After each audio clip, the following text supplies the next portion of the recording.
Finally, in the ninth iteration of this phone, Google has done it.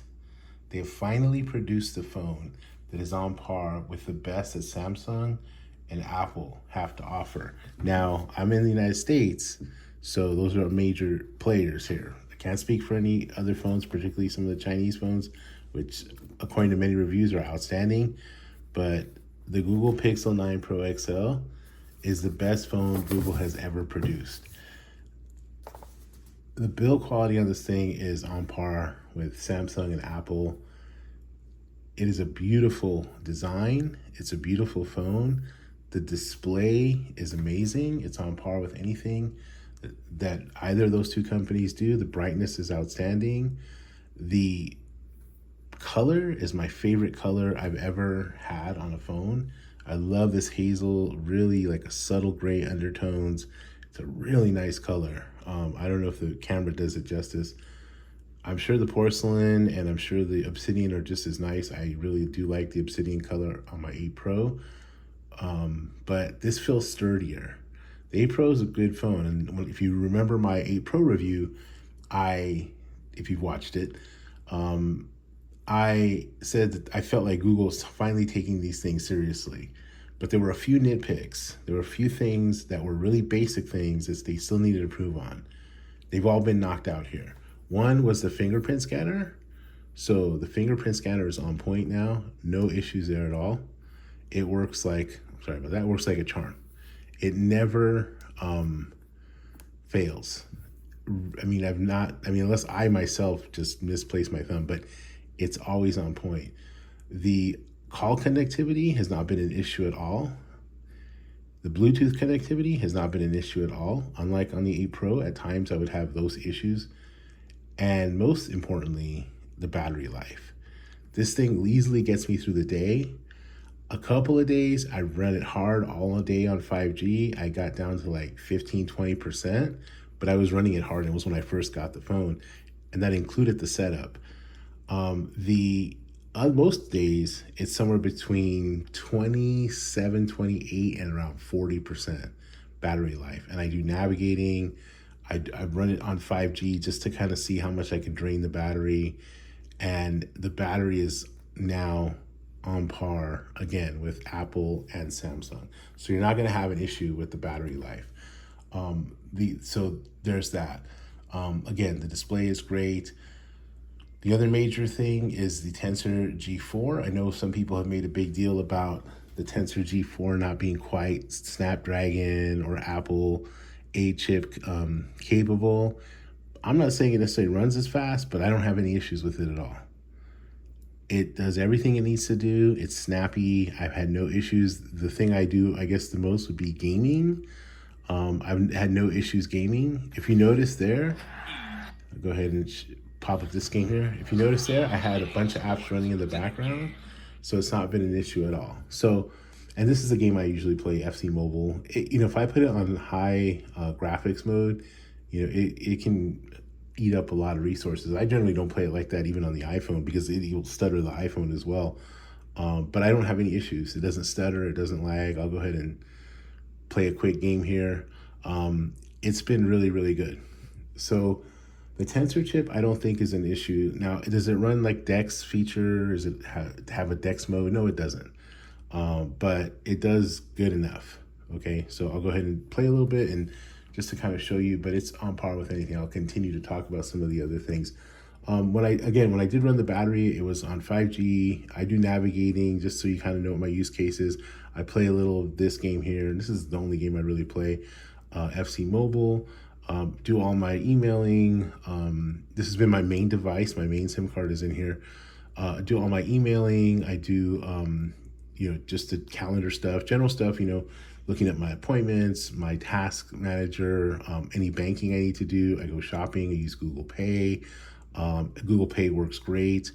The fingerprint scanner makes it secure, so you don't have to worry about, that in terms of security and having to do your banking and what have you, and any kind of payments you make, you're fine there. So that's also another plus over some of the other Android phones that are available. And I'm just kind of playing here, whatever. But, this phone has been, if you want something simple and, is it complex as Samsung? No, it's not. It's going to be more like an iPhone type of experience, but it all works and it's simple, and you don't have to really, if you're vested into the Google suite, you don't have to really fuss with extra apps that Samsung might have or some of the other carriers might have. You don't have to fuss with an extra account. You don't need a OnePlus account. You don't need a Samsung account and what have you. I'm gonna go ahead and stop playing there. But as you can see there, the gameplay was smooth. So again, this is going to be, people say this is the iPhone to Android. It reminded me of a lecture that I sat in on with a professor that was teaching in a history class when I was a graduate student, and I was, considering being a grader for him. And he said that one of the things about Korean economics was that, and Korean car companies, is they were starting to out-Japanese the Japanese, right, in terms of Toyota. So Hyundai was trying to challenge Toyota, and what is it that they were doing, right? They were essentially doing what the Japanese had done in terms of quality, in terms of reliability, in terms of offering warranty, in terms of, pay, wages, what have you. And they were trying to essentially use a Japanese model, but to even improve upon it. Now, was it fully successful? Not necessarily, but they put themselves on the map, right? Korean industries put themselves on the map. And this was just some kind of economic, kind of historical analysis that he was doing about economics in Asia, and particularly as it relates to US markets. And I thought it was an interesting thing. And because when I was using this phone, I thought about that conversation because this is kind of like, in many ways, out iPhoning the iPhone, right? I find it even simpler and more intuitive, especially with the notifications, the way everything is integrated into the Google Suite, Gemini on top of it. Siri is horrible. Let's see what they come up with for the 16 series and what Apple Intelligence looks like, but I'm curious to see if it can hang with Gemini. I kind of doubt it, but we'll see what happens. Speaking of which, it's Siri starting to spy on me over here. This phone is kind of, in some sense, out iPhoning the iPhone in terms of its simplicity, in terms of its intuitiveness of use. So I just kind of thought that was an interesting kind of thing. But the Tensor chip has been fine. I have no issues with it. And its integration with Google's software, it's not really going to be a problem. It doesn't have a DeX feature, so one could argue, okay, well, it doesn't have a DeX feature. Do you use all the power in your iPhone? I don't. I have 15 Pro Max, and I haven't really made that thing sweat. Did I do it in the S24 Ultra? I mean, maybe it would get hot oftentimes, and sometimes it would dim the screen. I haven't had that issue with this phone. I had it with my Samsung phone with the Snapdragon chip, so I'm not really sure what that's all about. We'll see kind of what happens there. But overall, I think that the Tensor chip is fine. Now, the issue is, what they sold, and this is where I kind of think Google is kind of an interesting, they're kind of a trip. They didn't really sell the hardware at the event that they had to launch this phone. They sold the software. I don't know why or who or what runs their marketing department, but this hardware should have been as front and center as the software, because this hardware is now on par, again, with the iPhone and the S24 Ultra, Samsung, and the iPhone 15 Pro Max. Does it have, shiny, glossy rails, and are they aluminum versus titanium? Okay, whatever, sure. I actually prefer this because it's more grippy than the matte ones. But the build quality on this thing is outstanding. So, as I mentioned before, and they didn't really sell it. Like, I don't know, man. Their marketing, I don't get them sometimes. But what they did sell was the AI, and the AI is in fact outstanding. Okay, so just to kind of run some things. I'm a professor, so I teach history classes, and I just put in some prompts, right? Write an essay that is 5 paragraphs long in a keyhole format on the major causes of the American Revolution, and it did it immediately, right? And it gave me this kind of standard answer you get from a high school textbook. Pretty dry, pretty cut and paste, what have you. Then I say, write a more critical essay, and I would like you to cite sources. So then it offered a more critical analysis of the American Revolution, complex interplay of factors, right? And that can be solely attributed to like the standard, here in the United States, we have this sort of standard propagandistic, like, oh, no taxation without representation, all these little slogans, right? Right here, it addresses it. One of the most frequently cited causes is this idea. And then actually goes into detail. Well, some people weren't really having an issue with it, especially the elite, right? They were benefiting from the system in terms of economically. So who was really pushing this agenda, right? And then it kind of gets more in depth into the answer. And then I said, okay, so it gave me a more critical analysis. And then it said, and it cited sources: Carl Becker, Niall Ferguson, Jack Green, Gordon Wood. These are all major players in historical writings on the revolution, right? These are people who teach at Ivy League institutions. Then I said, add the question, now please add in the question of gender to your last response.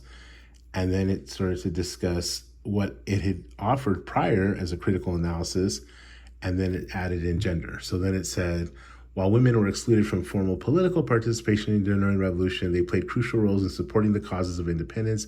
Women participated in boycotts, organized protests, and provided essential supplies to the Continental Army. Some women even disguised themselves as men to enlist in the military, right? So these are things you don't hear, right, in your standard kind of K through 12 narrative, but these are things you'd find in a college level course.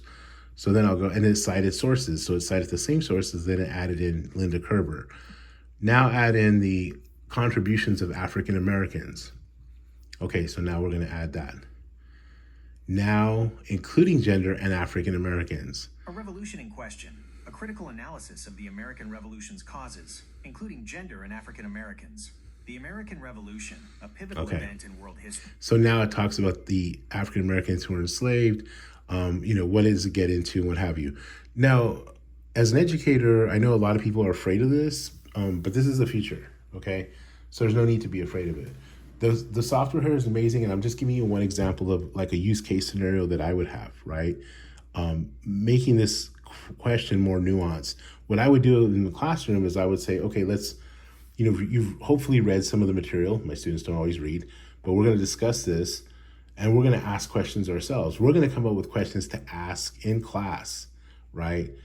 Gemini, about these things, right? About the revolution, about causes of the revolution.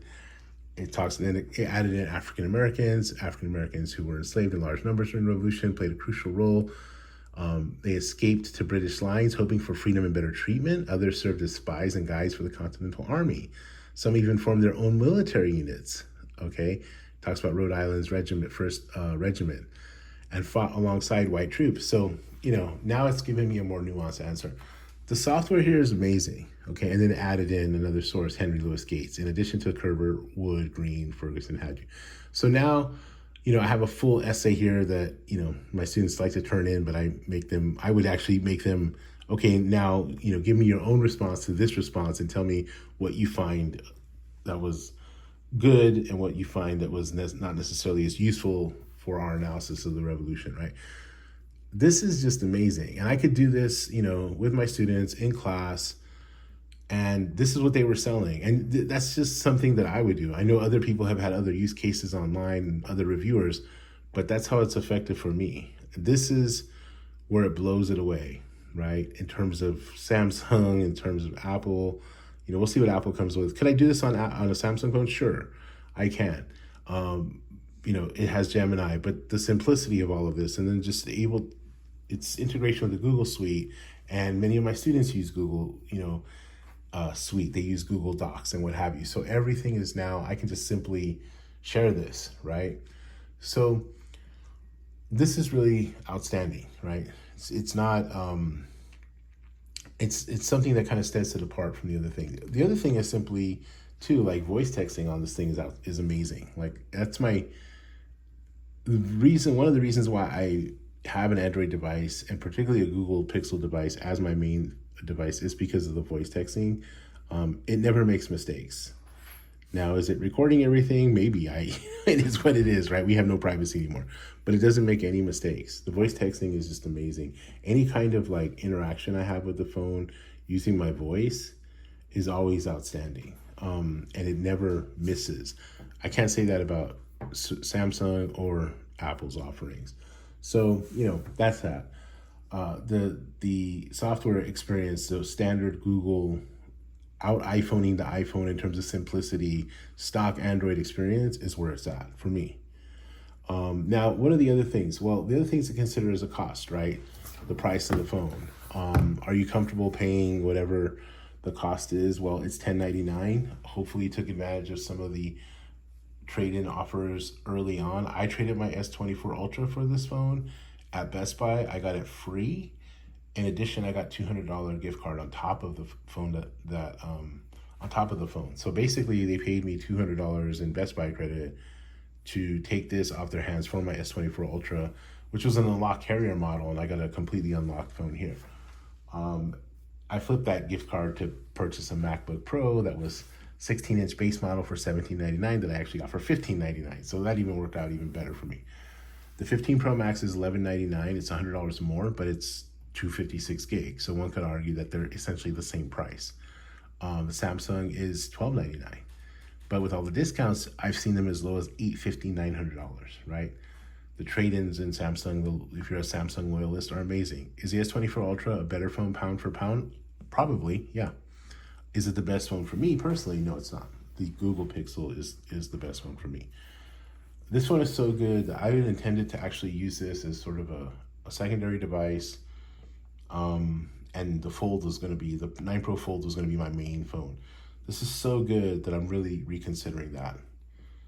I'm not sure if I'm going to get the Fold. I went ahead and ordered it, but I'm not sure if I'm going to keep it. It's going to have to really do well in order to take this off its spot, because this thing is amazing. So in terms of price, like it's priced. It doesn't hold its value as well as an iPhone, or maybe even a Samsung if you think about trade-in, but it's what you need. Now, when it goes down to $8.99 in a couple of months, which it probably will, then this is the bargain of all bargains. This is the phone to get, because that would be an outstanding price. And even right now, Google on Google Fi is offering it pretty cheap. Almost, I don't know, say if it's almost free. It's like $200, but you have to commit for 2 years, but still, it's not a bad deal. Many carriers are also offering it for free if you go to their top tier program. Whatever they're offering. T-Mobile is giving it for free if you do 5G or Go 5, whatever they call it. I'm on an old school program that I'm not going to get rid of, so I'm not worried about that. But anyhow, yeah, I think that's just pretty much what I want to say about this. 2 weeks in, this is great. I don't regret trading in my Samsung for a minute. The S24 Ultra, I absolutely love this phone. I know many reviewers have really praised it, and I'm not someone who's in Team Pixel. I'm not a big reviewer. I'm not somebody who has any kind of interest. I don't have any sponsorships, none of that stuff. But I can highly, highly recommend this phone. Okay, I hope you're well. I hope your family's well, and take care of yourself.